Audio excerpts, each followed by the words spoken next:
Welcome back guys to another episode of Terraria, and this time I'm going to be talking about Vinland Saga. And basically the premise of Vinland Saga is telling the history of the Vikings. I don't know what that is. Capture gem. Anyway.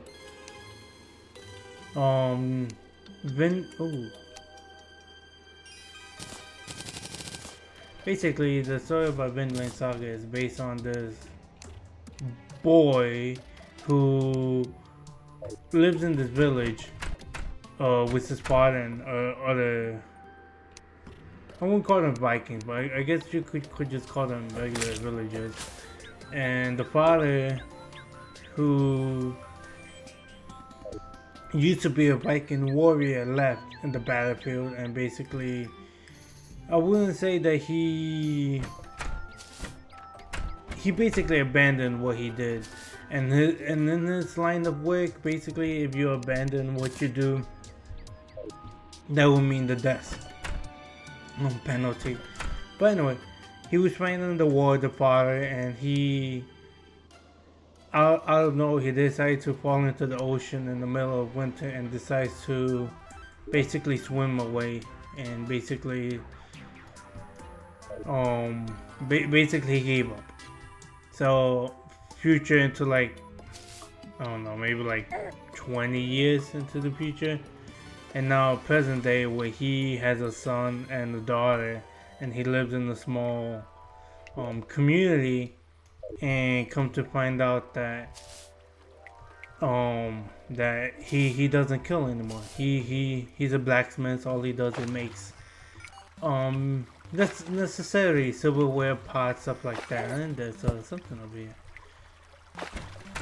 Don't mind if I do. Nothing useful. I'll take everything down. Anyway, he doesn't fight. All he does is make, and he basically tries to teach that to his son that he has no enemies in this world, and they're a happy family. But somehow, some way, the people that he used to work for, they found out that he was still alive, and they were gonna bring him back. Normally, what is going on down there? Normally, what would happen was that okay, I do need this. He would have got executed, but apparently I forget what you call him, the king or whatever. Yeah, he was a king. He wanted him back because he was a very good warrior, and they wanted his strength back to take over England, and they needed his help, and he decided to volunteer. And the condition was basically for him to go alone, and for the people in his village to actually not get slaughtered, because if he refused, they would kill everyone off. So he was actually back against the wall. So he ends up taking a couple of men with him, and basically he basically took him with him just for someone to steer the boat to come back, because he had to get there, and they were gonna be in a destination. And come to find out that it was actually a trap. The king wanted him to be a warrior to fight, but the people around him did not, and because they feared that it will basically disrupt the order, and he may become king in the future. So they end up killing him off, and his son at the time, he snuck on board, and he was a stowaway on his father's ship, and basically because of that, he went along the journey, and he saw his father die before his eyes, and he in my opinion, he would have able to survive, but he ended up sacrificing his own life to save the son. And now what happened was, a son full of rage, he decides to go he decides to go to the people that killed his father, and basically at a young age, he's all he thinks about is rage, is revenge, and nothing more, nothing less. He doesn't care about love, happiness, hunger, anything like that. So he ends up going with people that kills him and demands to fight to the death. Cause if they fight an honorable fight, they'll go to Valhalla, and basically that's what he does. He doesn't care about honor. He just wants to kill his. I'm just watching the characters. He just wants to kill his father's murderer, and by doing that, he has to take mission upon. He has to complete missions, and if he completes a mission, he gets to fight the actual captain. And not once he ever won. And the missions are very ridiculous in my opinion. But he does it. He's really good. He's a good fighter. It's probably because he has a blood of his father. And the whole time, the whole first season was basically, there was people around him that were trying to help him, and he refused to get help by those people. And because of that, a lot of people died because of him and stuff like that. And he, towards the end, whatever, he realized that all he was, what? He just ran towards me. Got a lot of red. I don't know why I don't want. Oh, what is this? Anyway, he realized towards the end that everything was for nothing, because at the end he never killed him. He had, surprisingly enough, he saved the captain ended up saving him. And at that moment he remembered his father's word as saying that he has no enemies in life. So now, because of guilt, he ends up in the second season, he ends up he doesn't kill anymore. And who is this guy? Shop. Ooh, that's cool. So you a chair? Damn my garbage. I believe if I shop with him, I get to he gets to live with me. I believe. I'm not sure. This isn't really useful anymore. It's really nothing I want. Could get a club, but I don't see a point of that. And it's so expensive too. I could get a lawnmower, but there's really most pure and hollow grass. More grass reduce enemy spawn chances. I don't really care, honestly. Yeah. Well, you do you, I guess.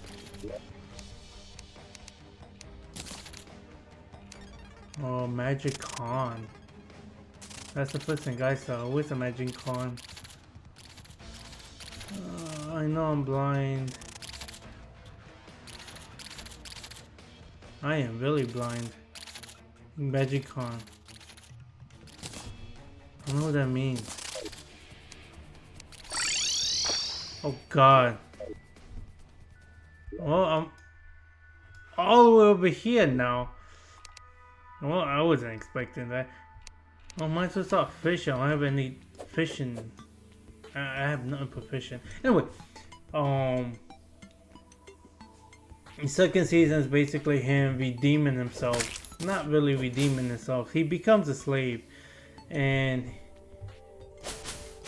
for the past, I think, 2 years, because the whole first 24 episodes, I read the books too, but the first 24 episodes is basically a prologue, and after the 24 episodes is actually his, I guess you could call it at this point the redemption arc. For 2 years he's been a slave, and the slave owner he has is really good. His master is really good. I'm just checking if there's like anything down there. Nah. And he's able to claim land. Keep the land if he chops down a certain amount of trees, and it's a lot of trees. Let me tell you, it's more than like 1,000. It's just him chopping along with just a puny axe. And he doesn't fight anymore. He doesn't do nothing like that. People try to fight him and stuff like that, and he tries to um, solve everything peacefully, and a lot of people hate that. Ooh, what is this?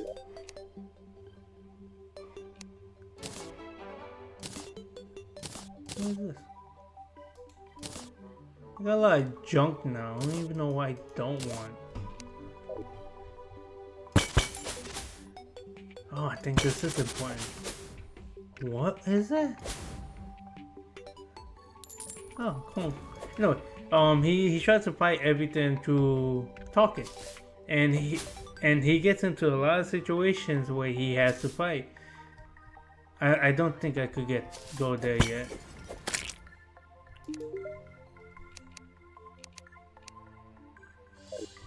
Oh, I cannot let you bound until you free me. Yeah, I think I'll die if I saw it. If I actually saw it, trying to go in there. And so he gets into a lot of conflicts, and basically a lot of people are disappointed how he became, not audience wise, but character, like the people that he fought in the past and the people that wants revengeance. Oh, great. Well, actually, no, I've been to this already, I believe.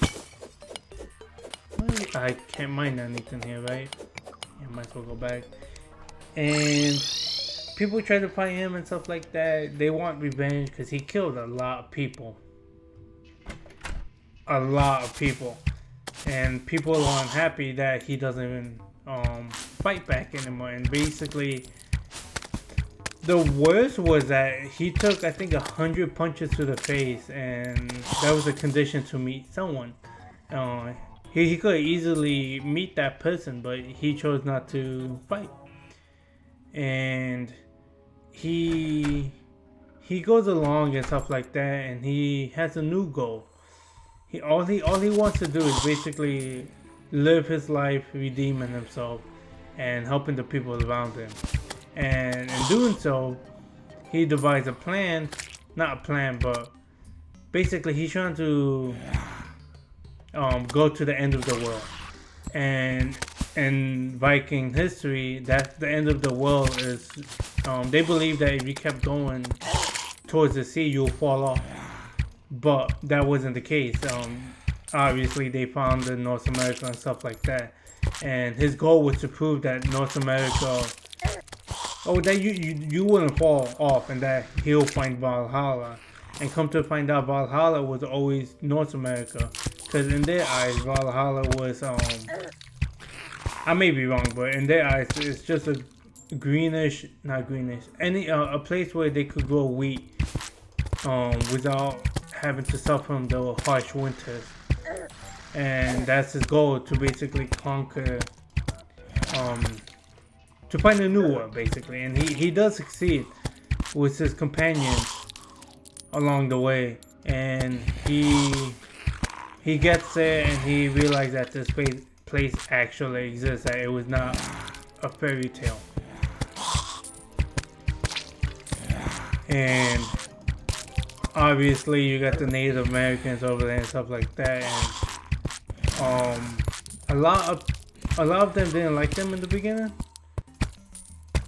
but obviously over time they actually started to like him, like the people at least. An achievement. And they coexist for some time. There was one man that always disagreed, and it was a village chief. And for the longest time, he prayed to the god, and for the longest time he never had a response, and he finally did. And he saw a vision, and that vision was basically way into the future, hundreds of years into the future, and that he saw war, he saw famine, he saw machine guns, nuclear bombs, and he did not understand what it meant, all of it, simply because this is like hundreds and hundreds of years into the future. But he realized that if they continue to colonize their place, that they will be wiped out. And he tries to convince his people to basically kill them off and basically oh yeah, right, the Jester arrows. I forgot about you. And they basically just to basically tell them to not live here anymore. And no one really listened to him because they realized that they could bring good food, they could bring medicine and stuff like that they cannot provide. And so what he does is he basically tries to devise a plan to kill them. Obviously it doesn't work or whatever. I haven't actually read the latest chapter, so I'm not sure what exactly is going on. But basically the human greed of their side is basically pillage, and that's what they do. They pillage. And for the fact is that he saw into the future, it really amazed me because I wasn't really expecting. I guess I don't know what you call it. I'm bad with Native American history, but basically he got respawns back. But I thought that's really cool. For the longest time they do real good in this place. They grow weed, they making money, and they having their own trade route. People are trying to find out, and obviously people are trying to say, oh, I need to get into this business and stuff like that. So there's a lot of conflict, fights and stuff like that. And obviously he tried to resort to talking and not violence. And a lot of people, his teammates, I was like, to kill and stuff like that, to not forgive them. But he forgives everyone because he believes everyone deserves a second chance. And I was really amazed how his personality turned 360. Because for the longest it was kill, kill, kill. Now he's basically he's basically preaching for no more violence. Same with his teammates too. I'm not sure if he kills animals too. I completely forget. But yeah, he's basically trying to forgive his atone for his sins. And I think that's very, very noble of him. But circumstances wise, I think is not really good, because eventually I believe it will kill him. The only thing that's really going, what was that? The only thing that's really going for him is for the fact that he has good reflexes. He's a good fighter. So usually when it comes to him not fighting, he could just simply dodge, and that works for some opponents. But compared to like the actual fighters, it's really hard. It's a really hard way of actually solving conflict. But if you like all blood and pillage and stuff like that, I recommend watching or reading Vinland Saga, because it's actually a good series. Once this Blood Moon, I forgot what it's called. Once this is over, then I'll probably call it that.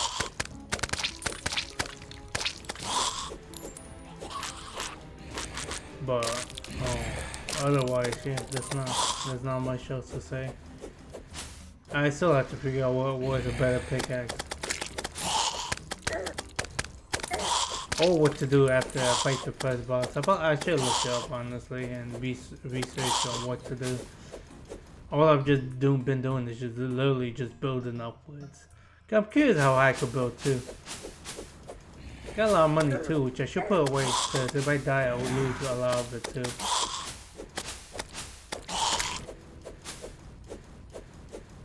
I think it's about to end. I'm not sure exactly how long. I know this is just one night. I'm happy. That's also other events too. I'm just getting this very frequently for some odd reason. Some of them are very hard. I think this is one of the most easiest ones. I believe the more bosses you fight and kill, the more it'll get harder when it comes to these events. But I guess I don't have to wait for it. And I'm gonna finish this up, and I'll see you guys next time. Bye.